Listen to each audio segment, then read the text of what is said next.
Hey, welcome to BreitWerks. What are you looking at? This is a 1986 930 turbo engine.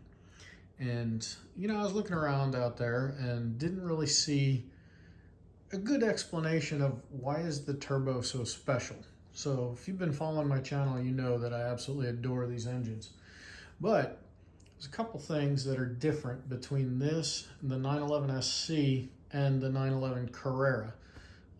So the major differences are actually pretty small when you think about it, but it all revolves around this thing, which is our turbocharger. Right? So the basic function of the turbocharger is the exhaust gases spin this wheel as they exit, right? So your muffler would be here. So the exhaust gases that are coming out of the engine, which are coming out anyway, spin this wheel. So it's almost like a perpetual motion machine, right? Because I'm using the exhaust gases to spin a wheel, and then that wheel is connected to another wheel. So the turbine is connected to another turbine over here on the cold side, which compresses the air that's going into the engine, right? So instead of just puff, puff, puff exhaust coming out, it's actually hitting on this wheel, and this turbo, you can tell this thing, wow, this should spin a lot freer than that. There's a good reason we're rebuilding this motor. But as that spins, because the exhaust gases are pulsing past it, it's spinning this wheel over here. Now, for the point of the discussion, when that air gets compressed, it gets hot. So you have what's called an intercooler, and this is an air-to-air intercooler. So the air from the turbocharger enters here and comes out back over here. But what these fins allow to happen is it cools the air that was compressed, heated up, goes in here, cools off, but still is compressed as it goes into the engine. So let me get the intercooler off, and then we can talk about the other components that are a little bit different. So I'm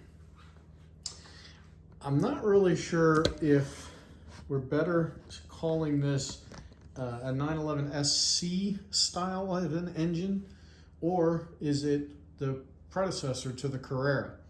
So kind of an interesting question, but when you look at it, the fan's the exact same, the cam racks are the exact same, valve curve is the exact same, the engine case is also pretty much the exact same.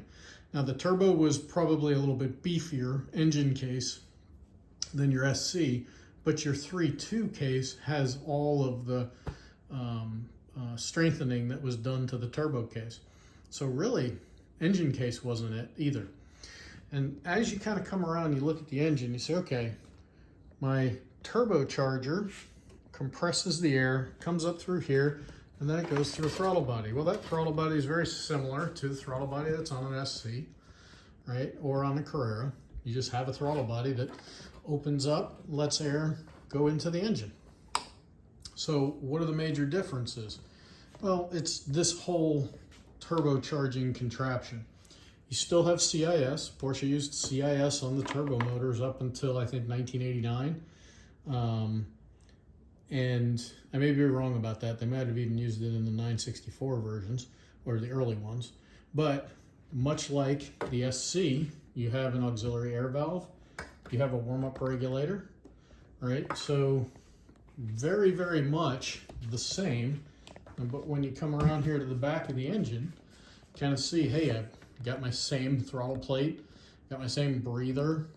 Oh, look, there's the triangle of death, right? Same thing on the turbos.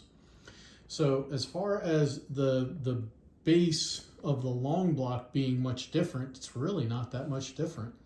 But when you get into what makes the turbo so special, the parts that we already talked about, the actual turbocharger itself, right? That's the money shot that everybody loves.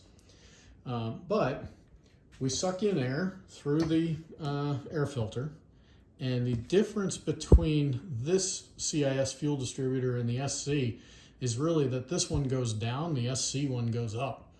But it's still the same basic concept of an air meter that goes up and down moves a pin in here to allow a certain amount of fuel to come out to go to the injectors, right? Even the injectors. The difference here between the turbo injectors and the SC injectors, these are threaded into these blocks, but same CIS injector. You know, not really that much different. This is a long neck conversion. So it sets up a little bit differently, but you end up having a blow off valve up here, which they didn't really do until the 964 era of the turbocharged engines. So this is just kind of updated, better system. But same ignition coil, right, for the SC. Uses a similar CDI box to the SC. The Dizzy's a little bit beefier, but same concept for firing the spark plugs.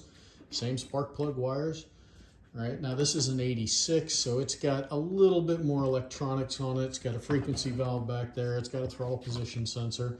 But in no way, shape, or form, you put this next to a 3.2 Carrera. 3.2 Carrera has the Motronic fuel injection, totally different fuel injectors, no CIS whatsoever.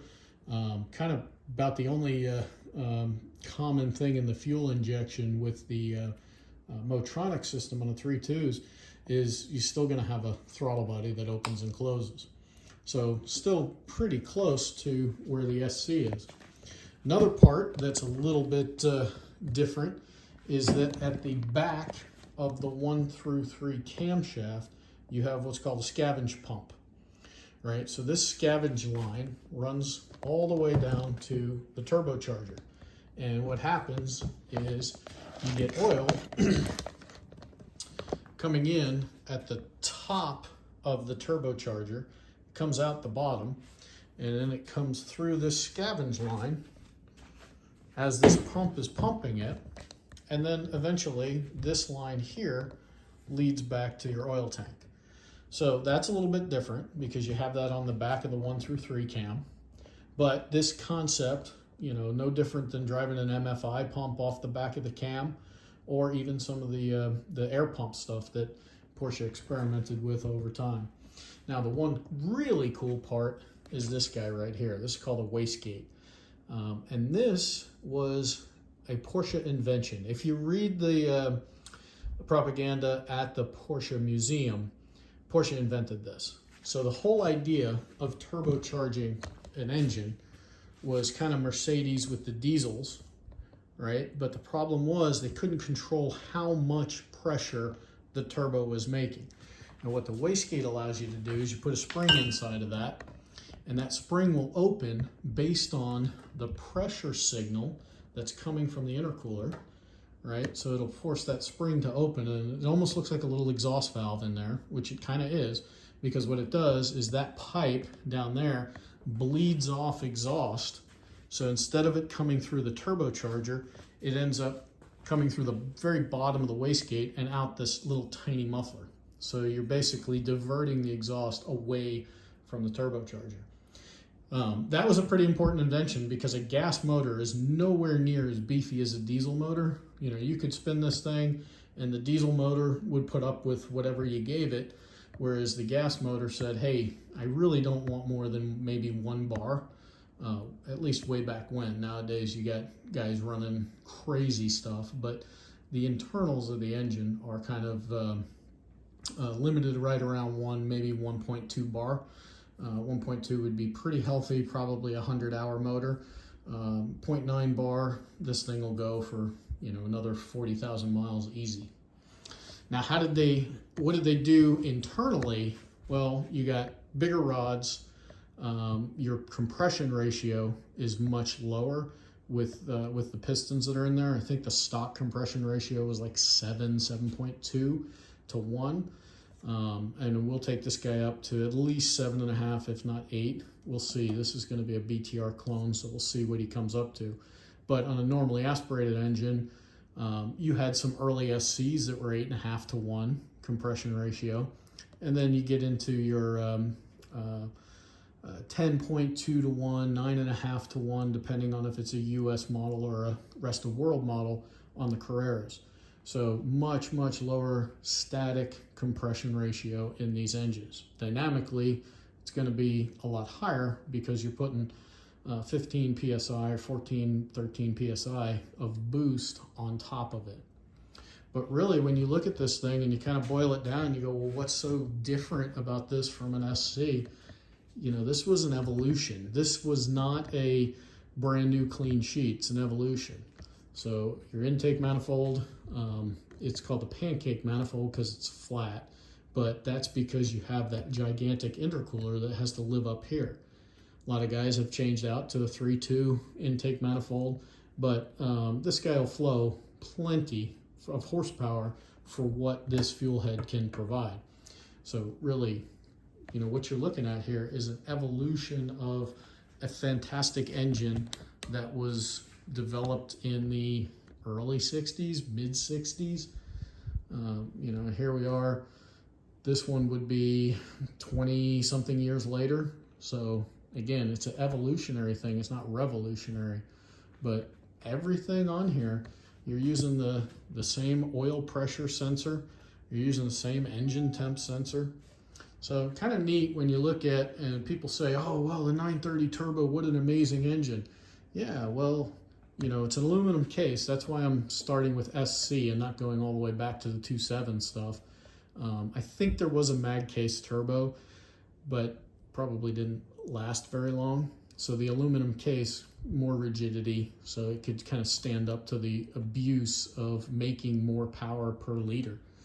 But again, you know, certainly kind of neat to see that it's evolution from that SC engine, and kind of what the 3.2 kind of took the best of everything in the turbo. The 3.2 rods are pretty much as beefy as the turbo rods are. But yeah, at the end of the day, not that much different, right? You pull all this stuff off the top and really you just have a low compression SC engine. So yeah, neat. There'll be some 930 guys out there that'll want to argue with me, and that's what the comment section is for. There'll be some SC guys out there saying, oh, how dare you say that, you know, our SCs are the same as a 930 turbo engine. Well, when you get down to it, you know, your right side camshaft, we put SC cams in the 930 engines as an upgrade, right? And the only difference is your left side cam has a extra little part on the back of it with 2 pins sticking out to drive the scavenge pump that I talked about. So even the cam profiles are pretty much on par with one another. And that kind of goes back to the limitations of what the CIS can actually do. So I just thought it was kind of cool. I never really saw anybody kind of go over what's the difference between an SC, a 3.2, and a turbo engine. Very, very similar. Yes, you could bolt all this stuff on top of an SC or a 3.2 engine, but you would have to make sure that you reduce the compression ratio. Otherwise, your dynamic compression ratio is going to be 17, 18. You're just going to blow rings right off the pistons. So you've seen guys that have turbocharged SCs, and what they do is they only keep about 5 psi instead of 13 or 14 psi. Same thing with the 3.2s. You've seen guys put turbochargers, superchargers, things on there. So very, very similar, different exhaust, turbocharger, wastegate, scavenge pump. Other than that, it's kind of cool to see the evolution of how the engine works. All right, hopefully you enjoyed this video. If you did, hit the subscribe button, because this guy is going to be our next kind of follow-along project. The owner wants to go with a BTR clone style, which is going to be kind of cool. We've done a lot of research on what does that actually mean. What did Roof do back in the day? You know, we're not going to be going for a Yellowbird status, right, with twin intercoolers and shaving the rain rails and all of that kind of stuff. But instead, we're just going to build a solid little BTR clone motor. This should be a lot of fun. And we're probably going to do something about this big basketball-sized turbocharger that doesn't want to spin too much. I think I know a guy, and that guy's out there. He's kind of awesome. But yeah, leave some comments in the, leave some feedback in the comments section, and check us out at BreitWerks.com. Thanks for watching. Have a fantastic day.